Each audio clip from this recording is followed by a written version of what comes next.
మనం చిన్నప్పుడు చదువుకున్న పరమానంద శిష్యుల కథ అందరికీ గుర్తుంది కదా. మన తెలుగు వీళ్ళలో ఇప్పటికీ ఎవరైనా అమాయకంగా తెలివి తక్కువగా ప్రవర్తిస్తే వీడెవడు పరమానంద శిష్యుల్లో ఉన్నాడని ఇప్పటికీ అంటూనే ఉంటాం. అసలు ఈ కథలకి రచయిత ఎవరు? మనం 3వ తరగతి తెలుగు వాచకంలో కూడా ఒక పాఠంగా చదువుకున్నాము. అయితే ఈ కథలు రాసింది ఎవరు, మన వరకు ఎలా వచ్చాయని తెలుసుకుందాం. నిజంగా చెప్పాలంటే పరమానంద శిష్యులు రాసింది ఒక రచయిత కాదు.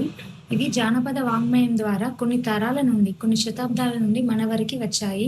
ప్రాంతాన్ని బట్టి ఈ స్టోరీస్లోని సారాంశం అనేది కొంచెం చేంజ్ అవుతూ వచ్చినా కూడా ఇవి ఒకటే స్టోరీ బేస్ పైన ఉంటాయి. పూర్వం గురుకుల విద్యా విధానం ఉండేది కదా. అక్కడ గురువుకి శిష్యునికి మధ్య జరిగిన హాస్య సంఘటనలే ఈ స్టోరీలో మనం చదువుకుంటాము. అయితే ఈ స్టోరీస్లోని పుస్తక రూపంలోకి తీసుకొచ్చిన రచయితలు మన తెలుగు వాళ్ళు.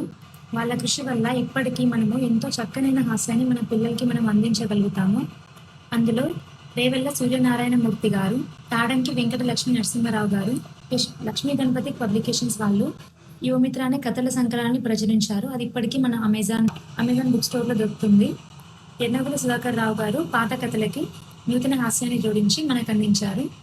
అండ్ మన తెలుగు చలనచిత్రంలో కూడా సీనియర్ ఎన్టీ రామారావు గారు నటించిన పరమానంద శిష్యుల కథ కొంతమందికి ఆల్రెడీ ఐడియా ఉండొచ్చు.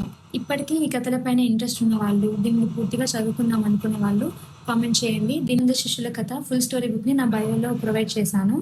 మనం ఎంతగానో నవ్వుకునే చక్కనైన హాస్యాన్ని మన పిల్లలకి అందించడం కూడా మన బాధ్యత అని నేను భావిస్తాను. ఇంకా తెలుగులో ఇలాంటి స్టోరీస్ ఏమేమి ఉన్నాయో కామెంట్ చేయండి.